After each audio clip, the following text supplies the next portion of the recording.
to disarm someone with a gun if you're only holding a whip. Would you agree?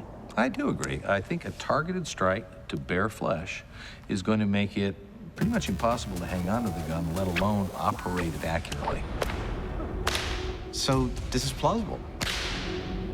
Is that what you would do if you were in the same situation? Absolutely not. No? Okay, what would you do? I would go straight for the face.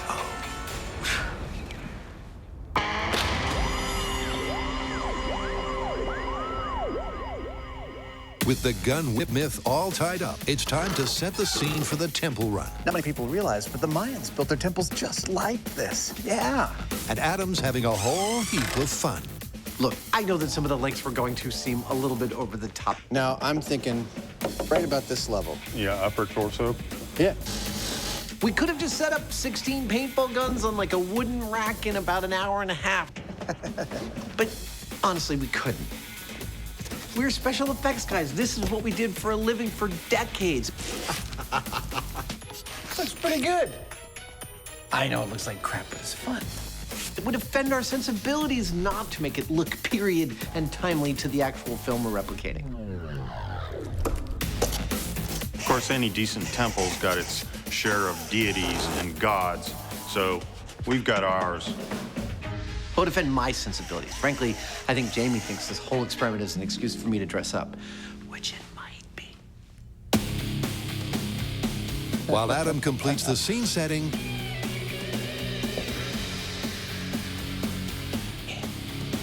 Jamie's connected the pressure pad and gun 1 for a test run. 3, 2, 1. Oh! That works perfectly. Perfectly, except for a timing tweak. Oh! That was fantastic. Our Mayan temple dart room is operational, except with paintballs instead of darts. The only thing is, that hit was instantaneous. Pad touch, dart hit. And in the movie, there's actually a delay when Indy tests the rig. My question is, how much of a time delay is there between the time that torch pushes the pad and the time the dart hits the torch? That's 1 second. That's going to be our delay. Over to Jamie. It's tricky, but by inserting a timer between the pressure pad trigger and the air-powered paintball gun, he can delay the firing by the required 1 second. And with the guns not loaded, he steps up to test the timing.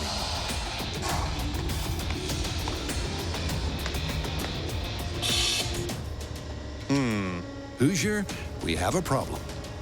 That's, not quite what we had in mind.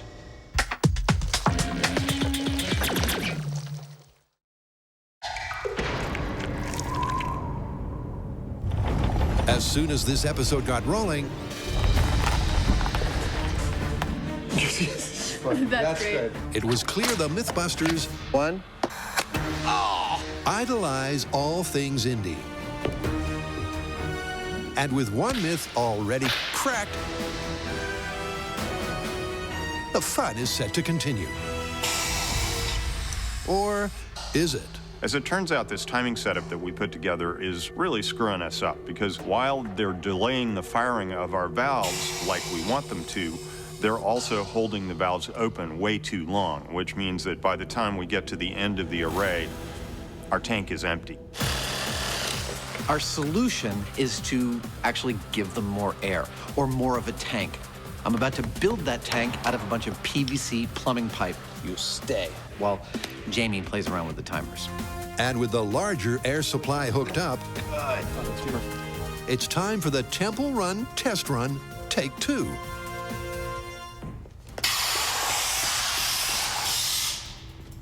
That was good. Yeah. That's exactly what we wanted. Yep. With the rig successfully firing on the big cylinder, the set dressing is complete, the gun's armed for action, 16 barrels,